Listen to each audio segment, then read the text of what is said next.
نبی کی 4 بیٹیاں تھیں. سب سے بڑی بیٹی کا نام کیا تھا؟ کوئی بتا سکتا ہے؟ ادھر سے کوئی بتائے. نبی کی بڑی بیٹی کا نام، نبی کی بڑی بیٹی کا نام زینب. اور داماد کا نام، زینب کے شوہر کا نام بولو. نہیں معلوم؟ کیا تقریر سنتے ہیں آپ لوگ؟ تقریر سن سن کے بوڑھے ہو گئے اور آج تک نبی کی بیٹیوں کا نام نہیں معلوم، نبی کے دامادوں کا نام نہیں معلوم.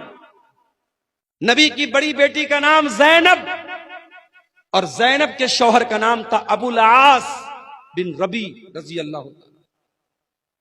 نبی کی دوسری بیٹی نام تھا رقیہ، ان کے شوہر کا نام عثمان غنی.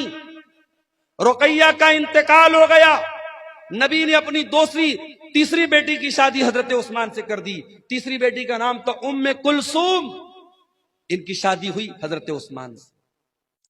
دنیا میں حضرت عثمان اکلوتے ایسے انسان ہیں جن کی شادی میں، جن کے نکاح میں نبی کی 2 بیٹیاں آئی ہیں.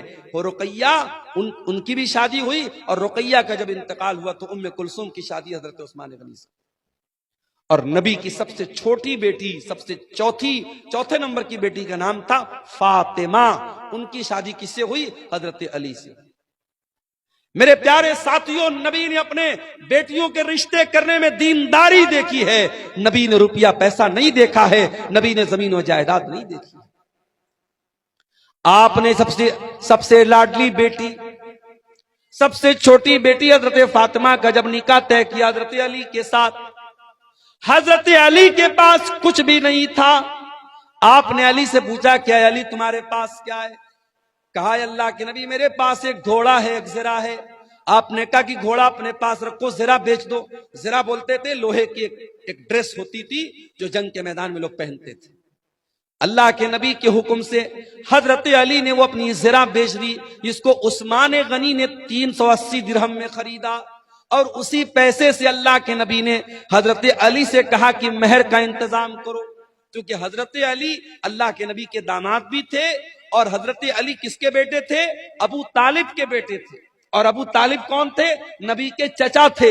تو نبی نے اپنے چچا کے انتقال کے بعد حضرت علی کو اپنی پرورش میں لے لیا تھا. تو حضرت علی کے گارجین بھی اللہ کے نبی تھے، تو اس لیے آپ حضرت علی کے باپ کی حیثیت سے بھی یہ شادی کرا رہے تھے. آپ نے حضرت علی سے کہا تو مہر کا انتظام کرو.